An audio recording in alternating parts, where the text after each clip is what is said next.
जय श्री राधे। श्री भगवानुवाच जरा मरण मोक्षाय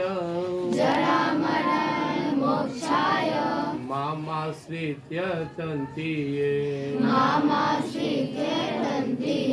माम आश्रित्य यतन्ति ये ते ब्रह्म तद्विदुके तस्नं अध्यात्मं कर्म चाखिलम् साधिभूताधिदैवं मां साधियगं च ये विदुः प्रयाणकाले अपि च मां ते विदुर्युक्तचेतसः ते विदुर्युक्तचेतसः। देखो दो श्लोक है, 7वां अध्याय का लास्ट 29-38 पूरा का सारांश है। हम जैसे तुम लोग पढ़ रहे हो तो एग्जाम देना पड़ेगा, से हम जब धरती पे आए तो कोई एग्जाम देना पड़ेगा, और फाइनल एग्जाम होता है अंतिम समय में जब जाने की बारी हो, लेकिन बीच बीच में कैसे टर्म होता है। कैसे देखो तो छोटे छोटे जो घटनाएं हैं उससे विचलित नहीं होना है। जरा मरण मोक्षाय, बुढ़ापा आएगा, बुढ़ापा में ज्यादा कष्ट किसको है? जो रोगी है, जिसका पैसा कम है, इच्छा ज्यादा है, लक्षण खराब है।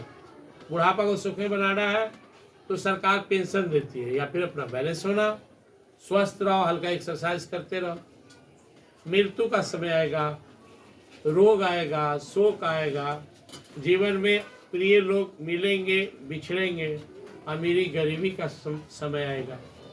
तो जरा मरण मोक्षाय माम आश्रित्य तन्ति। भगवान बोले तेरी सबसे बड़ी परीक्षा बुढ़ापा में और मृत्यु के समय में, अभी से तैयारी करो। और वो तैयारी क्या है? माम आश्रित्य तन्ति, मेरे आश्रय लेकर भजन करो। किसी बच्चा को बोर्ड का एग्जाम लेना है तो वो आज से अपना विषय का आधार और टीचर का सपोर्ट लेकर जुट जाए। ऐसे अध्यात्म में हमें एक सदगुरु चाहिए, संत चाहिए। संत और सदगुरु का आवश्यकता बहुत है, और मिल गए तो फिर थोड़ा सा है। वो जो बता रहे हैं वो मार्ग पर चलना है। ऐसे स्टूडेंट्स को जो तेज स्टूडेंट है, सिर्फ स्टूडेंट्स नहीं, पढ़ने वाला स्टूडेंट हो तेज हो, उसको केवल 15 से 20% टीचर की आवश्यकता है। स्कूल में हम कितना पढ़ाते हैं तुम्हें, फिर स्कूल क्यों आते हो? स्कूल माहौल देता है, प्रेरित करता है और टेस्ट लेता है। स्कूल का काम टेस्ट लेना है। बढ़िया बढ़िया स्कूल 2-2 शिफ्ट चलाता है। 4 घंटा में छुट्टी दे दिया, 35 मिनट में आया, बच्चा सबको टॉपिक दिया, बता दिया, बोला पूछना है पूछ, कल पूछना, परसों पूछना, 2 दिन, फिर अगला टॉपिक। तो बच्चा पढ़ने वाला होता है, माँ बाप गाइड करने वाले होते हैं, टीचर का सपोर्ट लेता है। तो जीवन में हमें संत महात्मा या प्रभु की वाणी को सपोर्ट लेना है। 4-5 चीज समझाया, सब चीज नहीं खाना चाहिए, मत खाओ, मांस मछली सब छोड़ दो, नशा नहीं करना चाहिए, दारू ताड़ी गांजा भांग यूज नहीं करना चाहिए, जुआ नहीं खेलना चाहिए, पराये जो धन है, पराये जन है, पराई स्त्री है या पराये पुरुष, उसके प्रति अच्छा भाव, आप अपना काम खूब मन लाकर करेगा। ये सब बात समझना। इसलिए भगवान बोले तेरा फाइनल एग्जाम का समय आ रहा है।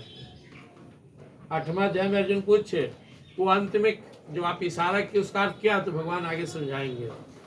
लेकिन अगर मृत्यु के समय भगवान याद नहीं है तो फिर जब लेना पड़ेगा। जैसे एग्जाम में तुम भूल गया, फेल हो गया, फिर एग्जाम में बैठना पड़ेगा। तो तुम्हें इतना पढ़ना चाहिए, इतना याद करना चाहिए, इतना अपने सब्जेक्ट में कमांड करना चाहिए कि जब हम एग्जाम में बैठे ना तो एकदम मेरी कलम चलता है, रुके ही नहीं। ऐसे जब मेरा अंत समय आया तो भगवान को याद कर ले, प्रभु का नाम लेने लगे, निकल जाएंगे। तो इस पहले श्लोक के भगवान ने वही कहा कि जो आने वाला भक्त है तुम्हारा अब फिक्स है, कोई किसी को डाउट है कि हम बुढ़ा नहीं होंगे। जब बच्चा है, जवान, जवान आगे बढ़े, बुढ़ापा, बुढ़ापा के बाद मृत्यु होनी है। अब मृत्यु का समय दिखा रहे हैं। ते ब्रह्म तद्विदुः दृष्टम अध्यात्मम कर्म चाखिलम। उस जो परम ब्रह्म परमात्मा है, उनके लिए सब कर्म करो, सारे कर्मों को उनके लिए समर्पित करके और उनका ध्यान करो। पढ़ रहे हो, पूजा पाठ जाप भजन बहुत आसान चीज है। पूजा क्या है? मन ही मन प्रणाम करनी। पूजा का मतलब थोड़े कि 2 घंटा शंख बजाए पूजा है। भगवान को याद करना सबसे अच्छा पूजा है। आगे भगवान पूजा का सबसे अच्छा रूप 8वां अध्याय बताएंगे। 8वां अध्याय के 14वां श्लोक के भगवान बोले तो सबसे वेस्ट जो मेरा भक्ति है, भजन पूजा है, मुझे याद करना है।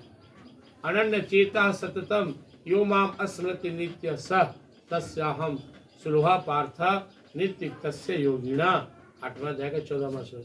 खाली हमको याद करते रहो, सबसे बड़ा जोगी। खाली याद तो जेब में किसी को कोई बहुत कीमती रत्न है, सोना चांदी हीरा मोती या पैसा है, अब बाजार में है तो देखते रहता है कि कोई पॉकेट मार निकाल दिया, तो भगवान को मन ही मन स्मरण करना है कि भूल गया कौन प्रभु, आप प्रणाम प्रभु पढ़ रहे हैं, प्रभु ही काम कर रहे हैं, बस इतने तो करना है।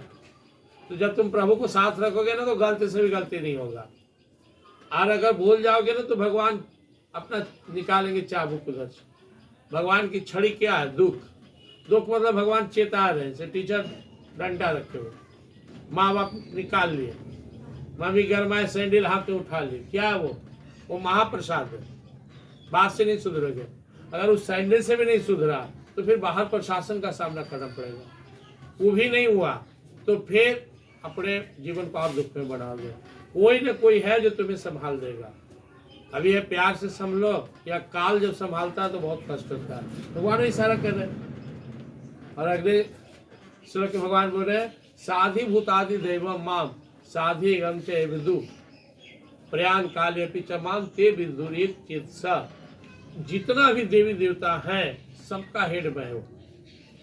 जितना भी यज्ञ है मेरा स्वरूप है, सबका हेड मैं हूँ। देव का अंतिम स्वरूप मुझे भजोगे सब देव खुश। अंतिम यज्ञ मैं ही हूँ। साधि भूतादि दैव मां साधि यज्ञम चय विदु प्रयाण काले अपि च मां ते विदुरित चित्सा। तब जब प्रयाण का समय आएगा जाने का तो सब तुमको मिल जाएगा, काम हो जाएगा। सिर्फ तुम कमा कमा के अपने बाप को दो,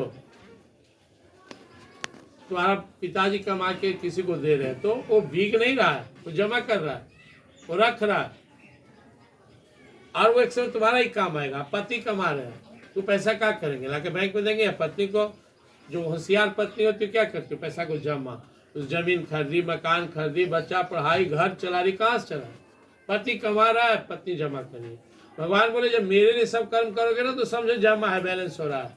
और जब जाने का बारी आया तो तुम्हें मिल जाएगा। मैं तुम्हें किस रूप में दूंगा? मुक्ति के रूप में। इसलिए आज का भाव यही है, सब संकल्प लो।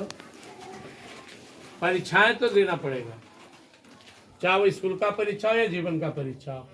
और तुम सही चल रहे हो, सही में मेहनत कर रहे हो तो अच्छे नंबर से उत्तीर्ण होगा, जीवन सुख में होगा। गड़बड़ा रहे हो तो बेइज्जती होगा, फेल हो जाएगा, और जीवन भी दुख में होगा। इसे एक संकल्प, जब जागे तब सवेरा। जीवन में एक रूटीन होना चाहिए। हर कोई के जीवन में एक रूटीन है। जिसके पास रूटीन नहीं हो, बिना पेंदी का लोटा जैसा है। कब पढ़े, कब जागे, कब सोए, देखो आदमी सफल नहीं होगा। क्योंकि जो समय निष्ठ है वही कर्तव्य निष्ठ होता है। दूसरा एक सिद्धांत होना चाहिए जीवन में, सिंपल सा सिद्धांत, दूसरे का धन जन की ओर नजर नहीं डालेंगे, गलत भाव नहीं रखेंगे, अपना काम मन लायक करेंगे, दूसरे के फेरे में नहीं रहेंगे। कौन का कर अपना समझे मेरा काम पढ़ना लिखना है, प्रभु को याद करना है। अपने उद्धार पर, अपने उत्थान पर, अपने को और पुरस्कृत करने पर पूरा ध्यान दें। हाँ, कोई तुम्हारी बात सुने तो उसे अच्छा एडवाइस दो। हमेशा अपने आप पे रहो। 3 चीज अपने अंदर दोहरा लो एज ए स्टूडेंट। रूटीन रहना चाहिए, कुछ सिद्धांत रहना चाहिए, और पढ़ाई में अच्छा करना चाहिए। धीरे धीरे तुम्हारा जीवन सुख में हो जाएगा। आप साथ में प्रभु हैं, उनको धन्यवाद देते रहो, याद करते रहो, उनसे प्रार्थना करते रहो, तुम्हें सद्बुद्धि दे, सद्भक्ति दे, सद्बल दे, सद्ज्ञान दे, जीवन सुख में बढ़े। जय श्री